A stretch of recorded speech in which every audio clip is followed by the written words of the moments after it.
I'm Charlotte Collins and welcome to the Sheerluxe Show. Today is a wedding special in partnership with Armani Beauty and we have a really gorgeous show for you, filled with everything from makeup to fashion to honeymoons and lots more. Whether you're planning your own big day, are a bridesmaid, a mother of the bride, or simply love a bit of wedding content, you are in the right place. First up, if you don't know where to begin with organising your big day, top wedding planner Amy Ford is here to help with just that. From common pitfalls to avoiding stress, she has all the advice you need. Later, we're showing you the most stylish bridesmaids dresses out there right now.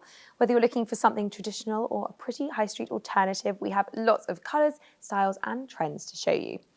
Ultimate wedding makeup artist to the stars, Hannah Martin has teamed up with Armani Beauty to create two radiant and glossy makeup looks, which really do suit everyone. I have honestly never seen skin quite so flawless. So if you are after a natural look for your wedding day, this is the tutorial for you. Then I'm joined by Polly to chat through the most stylish wedding shoes out there now. And finally, luxury travel consultant Jules Perowne is here to give us the inside knowledge on honeymoon destinations for this year and beyond. But first, I'm joined by Amy Ford, founder of Atabara Studio, top wedding planner. Welcome, Amy. Thank you. Thanks for having me. Not at all. It's so lovely to have you. We crowdsourced lots of questions from our audience. So we're gonna get straight to it because we've got so many helpful wedding questions here. So the first one I'm going to start with is where to start with planning a wedding when not being traditional. I think that's quite open-ended, but surely the point, right, is how do you, if you don't want something traditional but you don't know what you do want, where do you begin? I think ultimately you've got to start with you as a couple and think about who you are, what you love, like where do you like going out for dinner, what's your favourite food, how do you like to spend your time or go on holiday, what are your values? And I think I often recommend for my clients to kind of search Instagram or Pinterest, what are you seeing that you love, and don't feel the pressure of making it cohesive at the early stage, just get it out there and then see what the trends are once you've got it to that point. And I think that will just define that for you. I really remember my wedding planners looking at my Pinterest board and being like, you have lots of different styles of wedding here. And I was like, but I just love it all. It's quite hard to just commit and pick one style almost, isn't it? Post-pandemic, we're seeing that even more because people have had to kind of go away from the traditional weddings. What have you organised or what have you seen recently that's been non-traditional that you've just loved? I'm planning a wedding for 21 guests and it is a small number, but I actually love the intimacy of it, and they've booked an amazing manor house and it's going to be like the most incredible house party. Love that. But full of amazing details, and I think that I love because it is very them. They've got their nearest and dearest with them, but they've also gone all out with the styling, and I think that's amazing. Cool, I love that. Okay, somebody has asked about weddings abroad. What are the common pitfalls of weddings abroad, and also things to take advantage of? So to take advantage of, definitely, you've got all that beautiful alfresco dining, alfresco ceremony, beautiful scenery, and also you'll often find that your money will go a little bit further in terms of food and drinks and things like that. Is that still the case? It is still the case. There are certainly venues that are more expensive, but there's incredible resources. That's the one, or an amazing kind of destination venue finding option. Amazing venues on there, and you can kind of toggle it to see what budget you have and things like that. Okay. Things to think about, definitely think about the work you have to do in advance. So actually you're going to be flying out to those countries in advance. That costs budget to fly, and a lot of people don't include that in there. And also just consider that about your guests and how they're going to get there. You know, perhaps people with ill health might have trouble travelling there. That's often a downfall of a destination wedding. The thing I would say is, I guess that's what you go abroad for, right? Yes, it's to have totally. It's to have the kind of all your people around you at the whole time. But I've been to a few weddings in the UK, I think post-pandemic, where you've been able to recreate that in a way that people might not have done in the past, and you still get that same vibe, don't you? Definitely, definitely. I mean, the 3-day wedding is a huge trend for this year. We're seeing it more and more, especially in kind of beautiful countryside locations, but even in cities. And actually, it's offering that space to kind of really elongate your celebration and make it one for the books, really. Yeah. That leads us nicely on to somebody has asked about the pros and cons of a day 2 party on a budget in the UK. So I guess the question is, if you are on a budget, is it worth trying to do multiple events? Does it sort of just depend on what you want the actual wedding itself to be like? It does definitely. It depends on what your priorities are. If that's a priority for you and you want to elongate your celebration, definitely consider it. It doesn't have to be anything over the top. It could be really relaxed. It could be a brunch buffet. It could be a pool party if your venue has a pool. You could even go for a countryside walk and a pub lunch if that's very you. But I think it's definitely something that enables you to maximise on the budget you have spent on one day, that actually it's going a bit further because you can reuse your florals, perhaps some of your stationery details, in a way that perhaps it's not used in one day then. Okay, that's clever. Somebody has asked top things to prioritise when it comes to budget. I mean, is that the first thing that people come to you stressed about? Definitely. I think often as well, I'll come with couples who have maybe already booked some big rocks and actually they don't realise how the rest of the budget will play out once those are in. So do your budget homework. Think about your venue, your photography, your florals and your catering. They're probably your key big spends that you're looking at. But I think ultimately you do need to think about what your priority is personally, but definitely see if you can do a full budget allocation. So that's one of the first things we do. We include stationery, the postage of the stationery, catering, design, florals, crockery, cutlery. It all needs to be in there from the offset so you know what you're working with and you can kind of set those boundaries to play with. Yeah, that's such a good point. You almost can't book anything until you know what everything's going to cost, don't you? That leads nicely on to another question about whether it's worth hiring a planner or not. Somebody said, is it worth it to hire a planner? What is the average cost? Do they get discounts? So a wedding planner will often spend around 250 hours on your wedding. That's the on average one wedding? On one wedding. Wow. That's how long they say it takes to plan a wedding. So that is a huge resource that is going to save you a lot of time. It's going to save you a lot of stress. And I think that's a lot of the reason why people choose a planner. Planners ultimately as well help you kind of think about the vision as a whole and the journey that you're going to take your guests on. It's having somebody run it on the day. Yes. I remember Totally butting heads throughout the whole process with my wedding planner. No. And then in a friendly way, but then it came to the actual day and I was like, this is why she's you need someone there running your day, don't you, at the very least? How does it work cost-wise? How does one pay for a planner? So lots of planners offer different packages. So generally full planning is a percentage cost of the budget spent and you agree that in advance so you know what you're kind of working with. Sure. But some planners offer on the day coordination only, so they come on board like a month in advance. They just help you tie up the loose ends. Something you said before led me on to thinking about the day and how the day runs. Somebody has asked how to plan the day's itinerary. There are definitely some things that we kind of advise. So an hour and a half minimum for a drinks reception, up to 2 hours is perfect. Because you want to have time to get your photos done, but also enjoy the drinks reception yourself. And also dining, definitely speak to your caterers and how long they're going to serve and your speeches. So keeping those to time. I guess it does depend what time your wedding starts as well. But exactly. And how many bridesmaids you have. This has all been flowing so nicely because somebody else has asked, how many bridesmaids are too many? I guess you've got to think about, you are probably going to be paying maybe for dresses for that person, a bouquet, which is often more than you think it's going to be. You've got to think about your transport of getting people to the venue, from the venue, all those bridesmaids in there, and hair and makeup ultimately as well. So that does add time, adds on your logistics and also your budget.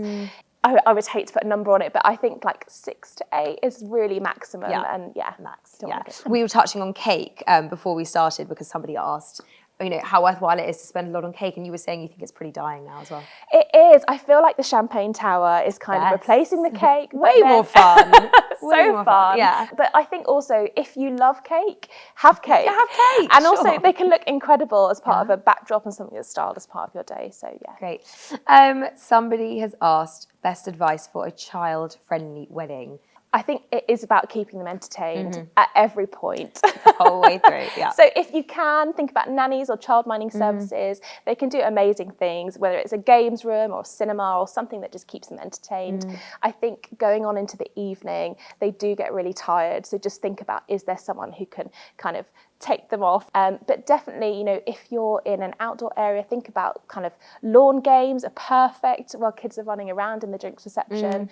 And also maybe just something once they sit down as well that will keep them entertained during speeches. So colouring, an iPad. An iPad. When should I look for my dress? So I would say if you can, about a year in advance is a good time to start. Again, in 2022 and going into 23, we're seeing that actually appointments are getting booked up quite quickly as well. So do try and get on that as soon as you can. How to ensure a small wedding doesn't feel flat? Yes, this is a really good one, especially since COVID. So I would say definitely think about the journey that you want to take your guests on and how you're going to build momentum throughout the day. So it's about those kind of moments when you're gathering people together. So things like champagne towers and drinks reception are great for that to kind of have a real wow moment about it. Think about how your dining is going to be, you know, actually with a smaller guest list, you can kind of maybe push that a bit further. So make that a spectacle, make it an amazing thing. You know, think about your linens, your crockery, your glassware, candles, scent if you want to as well. But entertainment is also key. And actually, if with a smaller wedding, it may seem like you don't need it, but thinking about strings, perhaps through your ceremony or some afternoon jazz, that will help kind of add a sense of ambience to the day. Nice. Can you still do a party? Can you still do a DJ with a small group? I think you can. And I have a wedding who are doing that on a small number. I think as long as you know your guests and you know they're going to love to have a dance, but also you create a kind of sense of intimacy around that as well, I think you can. Final question. Recommendations for a London wedding in December. I feel like there's been a lot of cool new London, or maybe they weren't new before the pandemic, but you know, people have got to know them recently. Some new venues. Where's cool in London for a wedding? I mean, the Ned ultimately is very cool. The Kimpton Fitzroy is very cool. I mean, Claridge's as well. You've got so many places. And I think the beauty of London in December is that you don't really need an outdoor space. You're not looking for somewhere in the heat of summer. So it's somewhere that's beautiful inside. You've got to be in there for a long time. But also think about multiple spaces and how you can take your guests on a journey so it doesn't feel like you're in one space the whole time. It's a long day to be in one room, isn't it? It is a long day to be in one room, definitely. Yeah. Thanks so much. Thank you. I could sit and chat weddings all day. It's so lovely. Thank you. It's lovely to have you. For more information on Amy, please do visit attabara.co.uk. Next up, whether you're going matchy-matchy or you're after something completely unique, here's all the Bridesmaids dresses inspo you need for spring, summer ahead.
That was so gorgeous. Lots of amazing inspiration for summer weddings 2022 right there. Next up, the wonderful Hannah Martin is showing us how to create 2 glossy and radiant makeup looks with the gorgeous selection from Armani Beauty.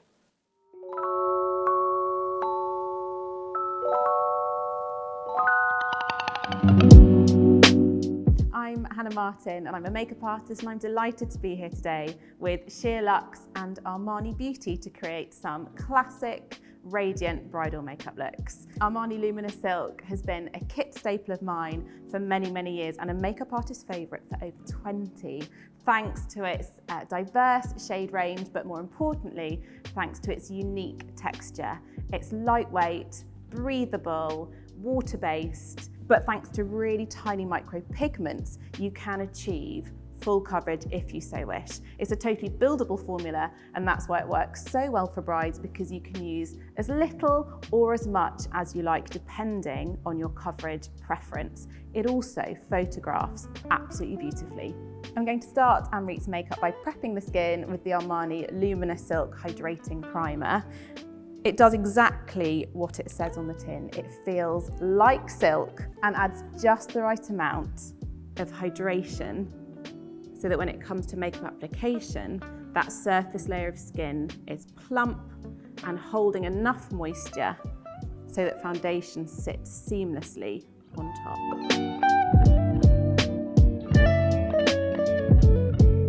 To create that ethereal lit from within radiance for my brides, I love to use the Armani Beauty Fluid Sheer underneath my makeup. You can, of course, mix it with foundation, you can set it over the top of foundation, but I find adding it to the areas I want to create highlight before foundation is the most subtle way of using highlight.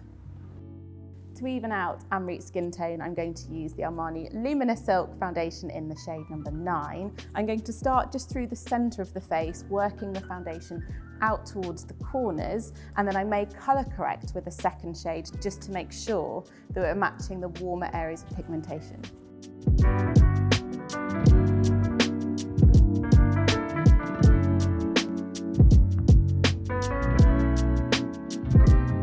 To complete Amrit's base using the Armani Beauty Luminous Silk Concealer, a newer addition to the Luminous Silk franchise, but just like the foundation, it's a really lightweight formula. It never looks thick or heavy, but has the very same micro pigments, so you still achieve really good coverage.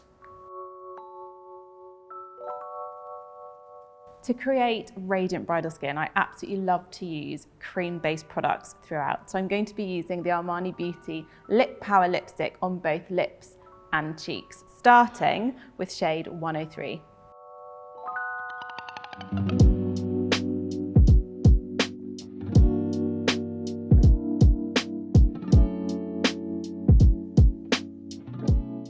So for the lip, I'm just going to finger press shade 200 into the lips for a neutral, wearable, comfortable lip that looks polished but isn't making too much of a statement. To set the makeup, I'm going to lightly dust Harriet's skin with the Armani Beauty Luminous Silk Powder.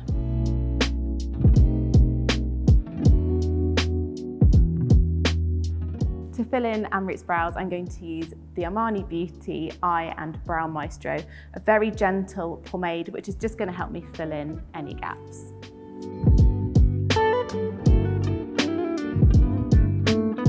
When working with brides, I love to use long-wear cream-based eye products because once they set, they don't move. So I'm going to be using the Armani Beauty Eye Tint.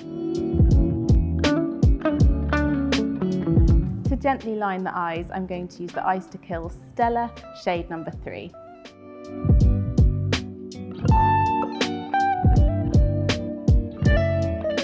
I'm going to be using the shades Senso and Sunset to gently blend a darker matte tone over the lower part of the lid, blending up into a slightly more neutral, slightly shimmery pink through the crease. To frame the eyes, I'm going to use the Black Ecstasy Mascara by Armani Beauty, and I'm using the shade Black for the maximum impact. If you want to finish with a bit of sparkle, no one does it better than Armani Beauty Eyes to Kill Stella. I'm using the shade number 5 and simply finger tap a little through the centre of the lid for a delicate, dainty bridal radiance to the lids. To reflect some light in the inner corner of the eye, I'm going to use the Eyes to Kill Stella shade number 6. And that's the finished bridal makeup look. Thank you so much for watching. All the products I've used will be linked below.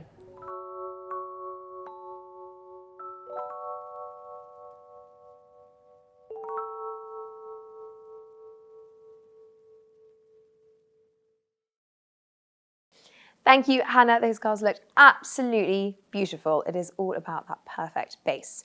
Now, finding the perfect pair of wedding shoes can be tough, but whether it's strappy sandals or comfortable block heels you're after, we have found the very best styles out there. Here's Polly and I to take you through our favourites.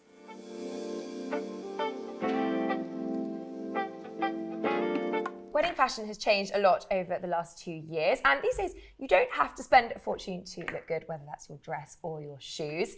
And we're here to prove that today. Yes, we are. With some lovely shoes, mostly from the high street, but this is just really nice proof that you don't have to spend a fortune on your shoes for your wedding or the events around it. Yeah, because I think we all know, if you've got serious cash to splash, you can go to Jimmy Choo. But we wanted to show you that you needn't spend thousands and thousands to look amazing, because we've got some pretty great options here, haven't we? And a little bit of something for everybody. Yes. So we've got quite a few from June. Yes, because when it comes to the high street, they really are the best, actually, your wedding shoes, aren't they? I think they might be, How lovely are these? Obviously, these are I can't quite show you in the proper way, but they obviously tie around your ankle into a bow. It's just really quite simple, but elegant. I love this. There's quite a lot of ballet-themed fashion out there at the moment anyways. And so despite being quite traditional, they really nod to that as well, which is really quite lovely.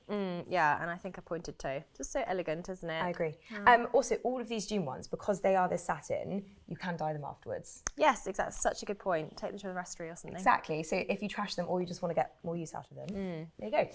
Okay, what's next? I love these ones. These are so gorgeous. Bit of glitz, bit of glam. This feels quite Jimmy Choo, actually. Not to kind of, cash them down, but if you want that look that feels really, really high end, but actually they're not going to be as expensive. These are absolutely amazing, aren't they? They are so beautiful. I think if you're wearing a slip dress or something really simple and want something elegant and classic, but with a bit of interesting detail, I mean, that's about as interesting as detail gets, isn't it? Gorgeous. Yeah, absolutely. I wouldn't go for anything too kind of over the top with your dress. I think you're right. Something a bit more pared back. Nice to go a little bit more glitzy with your shoe, isn't it? Love that. It's quite, as you say, it references that big bow on the Jimmy Choo ones. Gorgeous. Yeah, really fun.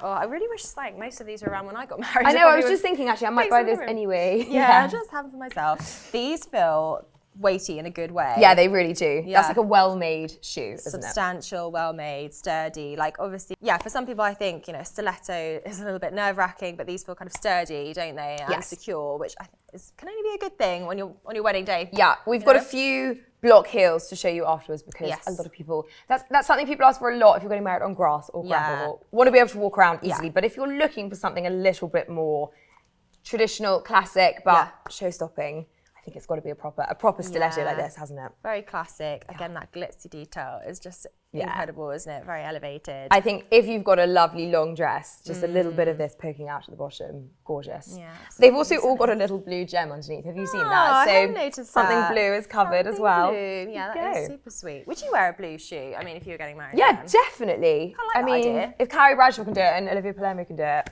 and can't really go wrong, can you? No, absolutely. Now these are big into obviously a dupe for the Manolos. Yes, absolutely. But I mean, why pay Manolo money when this exists? That is absolutely beautiful, I think. Yeah, and I think you wore a similar pair, didn't you, for your I civil? Did. Yes. So I think you could wear these with a nice white suit.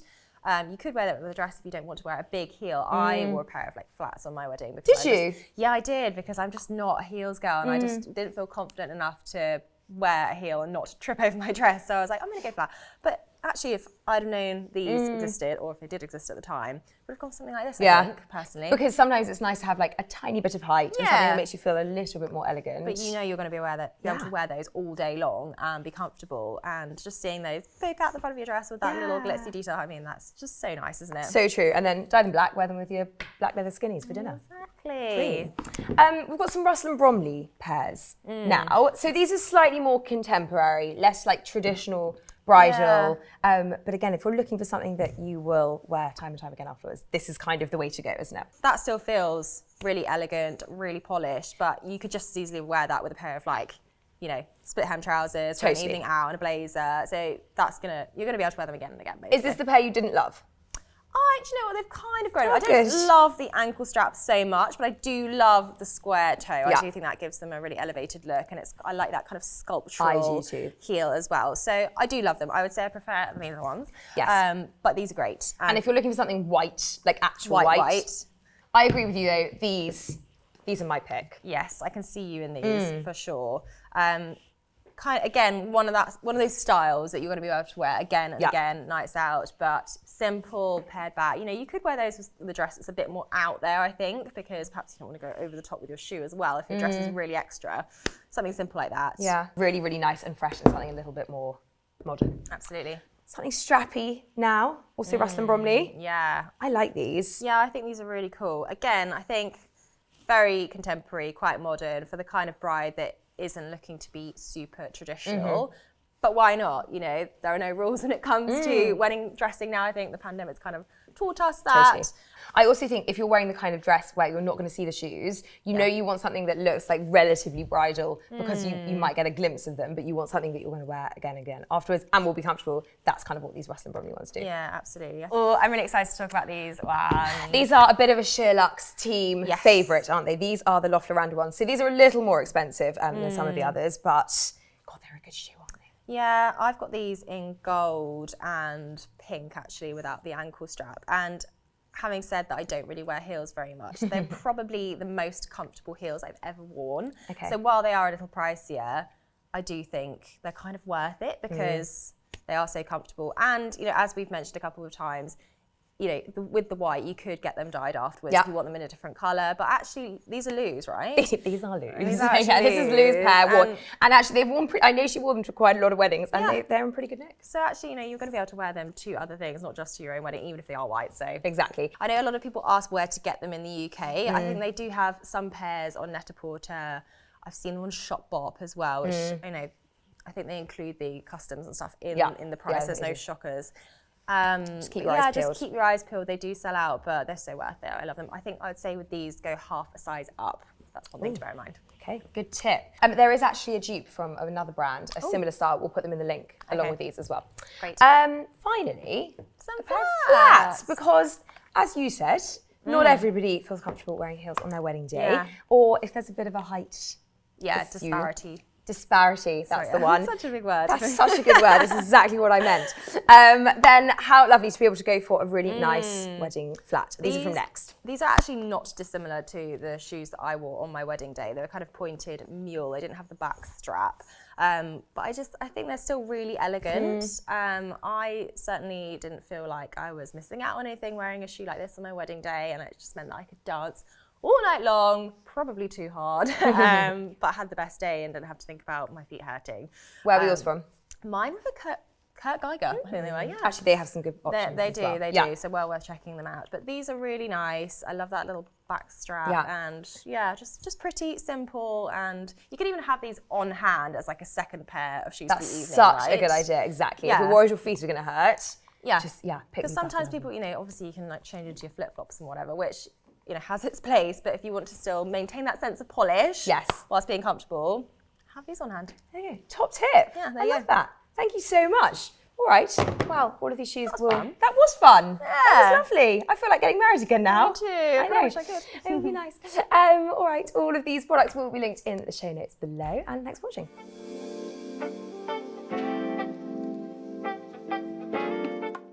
Finally, few people know what's hot and what's not when it comes to travel, quite like luxury travel consultant Jules Perowne. She's here to give us the inside scoop on honeymoons, from where to go to when to go and where to stay. She has the best tips.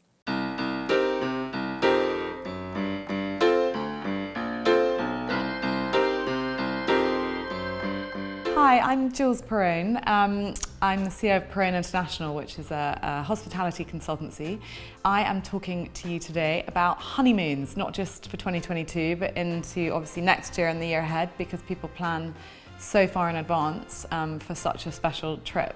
I mean, the joy of what has happened during the pandemic is it's made us all fall in love so much with what is on our doorstep, and sort of short haul travel, you know, Europe, the UK, going to Scotland or Ireland. There's such super glamorous places in Scotland like Gleneagles, or there's beautiful little boutique hotels dotted around all over the country.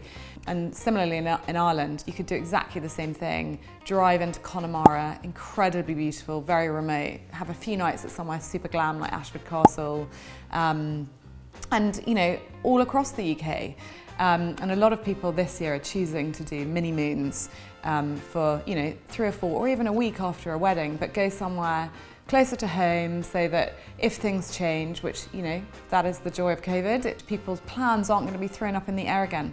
What is obviously possible now? So obviously Europe, brilliant. I mean, you can go anywhere from Scandinavia to Iceland, into France. You could choose to do something super simple like going into Provence, the Luberon, you know, authentic, beautiful south of France. Fly to Marseille instead of Nice because it's even better value, and hire a car and journey round. I think a lot of people are loving this idea of being a little bit on their own time, having a car, driving about, stopping in little markets and things. There are also brilliant cities like Lisbon, Madrid. One of the things that I know is happening a lot is a lot of twin centres. So people are choosing to do somewhere like Lisbon and then go to a beach hotel afterwards, or going to Seville and then going to the Andalusian coast. In terms of long haul, the places that are open, Caribbean, brilliant. So easy, one flight takes you to Grenada, beautiful hotels, Barbados, Antigua, St. Lucia. I personally prefer the Caribbean in the summer actually to the winter. The weather is much more consistent. The sea is always calmer, the sea is warmer. It's amazing, and if you go off season, you benefit from incredible prices, like all these beautiful hotels that sort of drop their rates after Easter. And other places for long haul that are now open, Costa Rica, Mexico. Lots of people are choosing Central America at the moment. It's having such a moment, places like Belize. The joy of Latin America is the people, the culture, the relaxed atmosphere. People feel that it offers so much everywhere from Brazil to Mexico. I have a personal love of Mexico, especially the Riviera Maya, places like Tulum, Hotel Esencia, Isla Holbox. It's so easy from the UK as well. You can fly direct to Cancun. And then really the big one is Africa. Why South Africa? Because it has everything. It's got your fabulous city, Cape Town, the winelands. You can go and spend 3 or 4 days in Franschhoek, stay at somewhere like Babylon Storen, absolutely gorgeous in the mountains. Head up to the west coast, to the Western Cape. You can go and do your safari fix if you want, of course. And actually a really fun combination now is using East Africa to get to the Indian Ocean. You know, that brings me on to a point about the Indian Ocean. So many people say, Maldives, can I go? Is it too expensive? You know, is it worth it? It absolutely is worth it. There's obviously some extremely expensive resorts in the Maldives, but there's some great value properties as well. And again, if you choose slightly more off-season, which doesn't mean an implication on weather, it's just how the traditional seasons have always been mapped out, you will get some incredible deals. You could stay at beautiful Barros, which is very close to Male, and so really easy to go for a week, or somewhere like Six Senses Lamu or Malaidu. You can really now combine the Maldives with other places. You know, you might want to combine it with Dubai, super easy. You might want to combine it, as I said, with East Africa. And finally, I just want to say that there are no rules to honeymoon anymore. If you want to go for 2 nights somewhere, stay in a beautiful hotel like the Bristol Paris, you do it. If you want to go long haul for a month, you can do it. If you want to take your family, your friends, you rent a fabulous villa. If you want to go to the UK, there are no rules to follow. You can do exactly what you want.